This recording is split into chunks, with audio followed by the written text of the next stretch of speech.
The story begins with a woman named Laura, who traveled by plane every single day but never once wore her seatbelt. That one careless habit would end up saving her life. Laura was sleeping with her head resting on her boyfriend Daniel's shoulder when suddenly a military fighter jet tore through the sky and collided directly with their passenger plane. The impact ripped a massive hole in the aircraft. At that altitude, the pressure was devastating. The rush of air instantly sucked several passengers and flight attendants straight out through the gap. Because Laura had no seatbelt on, she was thrown violently around the cabin. When the force began pulling her toward the opening, Daniel lunged and grabbed her. But the current was too powerful and her hand slipped from his. She managed to grab onto a nearby seat just in time, stopping herself from being pulled out. Daniel was not so lucky. The plane tore apart in midair and he was gone. Laura went down with the remaining section of the fuselage, plummeting toward the earth below. In those final desperate seconds, she found her seatbelt and buckled it. Everything after that was in the hands of fate. The section hit the ground hard. Nobody expected anyone to survive, but Laura did miraculously. When she opened her eyes, she was lying inside a dense jungle. She was alive, but a sharp piece of debris had gone straight through her leg. It had missed every major vessel by inches. She knew it had to come out. Gritting her teeth, she pulled it free with a scream that echoed through the trees. She tore a strip from her skirt and wrapped her wound as tightly as she could. Then she stood up and began calling Daniel's name. She found another passenger nearby. Her heart leaped until she got close enough to see that he was already dead. The shock nearly brought her down completely. She sat on the ground, trembling, and slowly lost consciousness.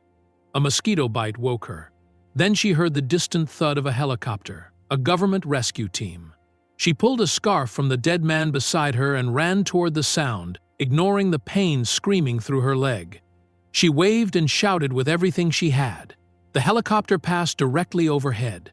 One of the pilots spotted her, but the officer beside him dismissed it. Nobody could survive a fall from 5,000 meters. He assumed she was probably a cook from a nearby camp waving out of curiosity. Laura watched her only hope disappear over the tree line. Meanwhile, on the ground, search teams were combing the area and finding nothing but bodies. Not a single survivor. Back at the helicopter, the pilot couldn't shake what he had seen. He convinced his crew to go back. Someone waving like that was asking for help. They had families of their own and they understood what it meant to hold on to hope. Back in the city, Laura's mother Rachel arrived at the airport the moment she heard about the accident. But something felt wrong immediately. Staff told her it had been a road accident. Rachel knew her daughter was on a plane. She could see in their eyes they were hiding something. She began to suspect there was a secret buried beneath the official story. In the jungle, Laura refused to stop moving. She believed Daniel was alive somewhere in the front section of the plane, and she was determined to find him. She pushed forward through the pain. Then a shadow crossed her path, a cheetah. It had been tracking the scent of blood. It turned and locked its eyes on her. Laura backed away slowly, heart hammering. Then her foot cracked a dry branch. That single sound was enough. The animal lunged. She ran. Just as it was nearly upon her, the helicopter returned overhead, its engine roaring through the jungle canopy. The cheetah bolted. Laura collapsed against a tree, gasping. The helicopter moved on without seeing her. She pulled out her cigarette pack, soaked and ruined from the crash. She laughed bitterly at herself. Then she noticed the dry branch still in her hand and stopped. A memory surfaced. The plane had been flying east when it broke apart. Daniel was in the forward section. If she was going to find him, she needed to know her direction. She spotted a small stuffed bear caught in the debris, probably a child's toy. When she picked it up, a thin silver needle fell out. She carried it to a nearby stream, floated it on a leaf, and used the current to determine her direction. Then she drank some water, stripped clothes from the dead man to replace her torn ones, and cut the heels off her sandals with a knife. Every step was agony. She kept walking anyway. The jungle pressed in from every side. Every snap and rustle felt like a warning. After some time, she saw a line of broken trees ahead. Something enormous had crashed through them. Her heart lifted. She was going the right way. Then the ground gave way. She sank into a deep patch of mud that swallowed her to the waist. The more she struggled, the faster she went under. When she was certain it was over, she spotted a thin sapling within reach. She grabbed it and pulled with everything left in her body. The roots held just long enough. She dragged herself free and collapsed on solid ground, gasping and covered in mud. Alive. More obstacles followed one after another. She slipped on a muddy hillside and tumbled down, crashing against rocks before landing at the bottom. She looked up at the slope she would have to climb again and nearly broke down. But she climbed it anyway, hauling herself up hand by hand with tears running down her face. She reached the top and found the cheetah waiting. The same animal. This time there was no helicopter. No rescue. Just her and the predator. She ran. The cheetah chased. Just as its reach extended toward her, she stumbled and fell into a deep pit. The impact knocked her unconscious. When she woke, the jungle was quiet. She looked up. The cheetah's shadow appeared briefly at the edge above, then vanished. She pressed herself behind a rock and held her breath. It didn't come down. When she finally climbed out, she found a lighter on the ground. For the first time in days, she smiled. Nearby was an old food tin with some scraps still inside. She ate slowly and felt something close to strength returning. In a military headquarters, the true cause of the accident was being discussed behind closed doors. The fighter jet had been on a classified mission. Standard procedure required the military to alert civilian air traffic before conducting operations in shared airspace. This time, no warning had been given. The pilot had no idea a passenger plane was in his path. The collision was the military's fault entirely. The officers in the room understood exactly what public disclosure would mean: scandal, accountability, widespread outrage. They chose to bury the truth. Laura fought through more jungle, more pain, more fear, and finally reached the front section of the plane. She searched through the wreckage and found a signal flare gun. She loaded it and fired into the sky. The rescue team was nowhere near at that moment. Nobody saw it. She carefully removed the second flare and saved it, promising herself she would only fire when someone was close enough to see. Then the temperature dropped. The wind turned sharp and cold. Her teeth chattered and her body began shutting down. She gathered dry wood, but the lighter had been ruined by river water. She found a plastic bag in the debris and tied it around her head to trap body heat. She curled up and let exhaustion take her under. Daniel's parents and Laura's parents had both arrived in the area by now. Military cordons surrounded the entire crash zone. No civilians were being allowed through, not even the families of the missing. Laura's father had a contact in the military and hoped it might get him answers. Daniel's mother, a woman named Gloria, had a different approach entirely. She got in her car, drove straight at the checkpoint barrier, and crashed through it.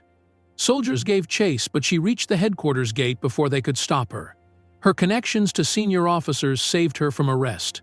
The officer who came to turn her away was a father himself. He saw in her eyes exactly what the fear of losing a child looks like. He walked her inside and introduced her to the officer in charge.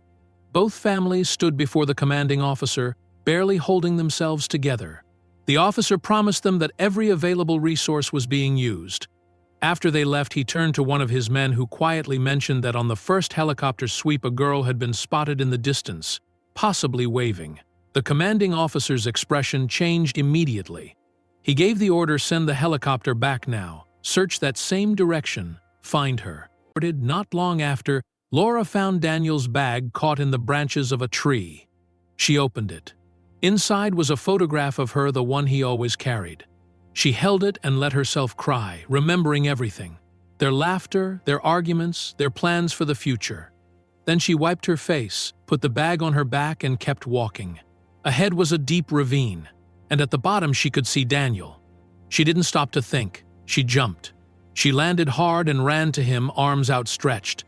Then the helicopter thundered overhead and reality hit her all at once. Daniel was not alive. He was cold and still and gone. She held him and sobbed. She shook him and called his name. She refused to accept what was in front of her. It felt like part of herself had died in that ravine too. Eventually she went quiet. She looked up at the sky. If he was watching from somewhere, he would want her to keep going. Not to run. Not to give up. She touched his face one last time. Then she turned to the mud walls rising around her and started to climb. The rain came. The walls were slick and nearly impossible to grip. She climbed a few feet and slid back, climbed again, slid again. But she didn't stop because she was no longer climbing only for herself.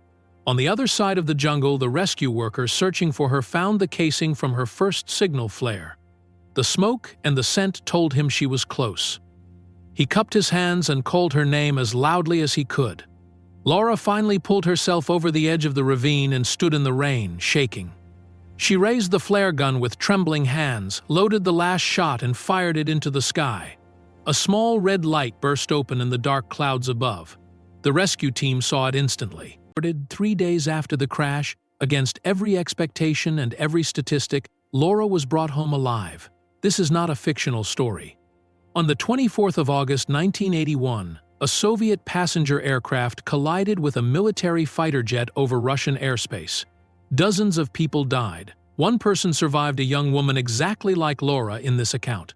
The military covered up their responsibility for years. When the truth finally emerged, the survivor received official compensation. She went on to build a life, to marry and have children. But whenever a journalist asked her about that day in the jungle, her eyes filled with tears.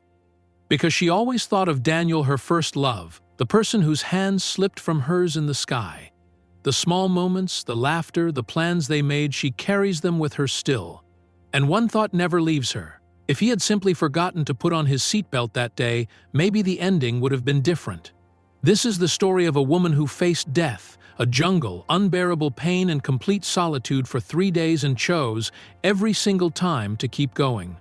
Life sometimes puts us in situations where only 2 options exist: give up or fight your way back like Laura did. She chose to fight, and she won. So here is the question for you: if you were in her place, do you think you could find that same courage?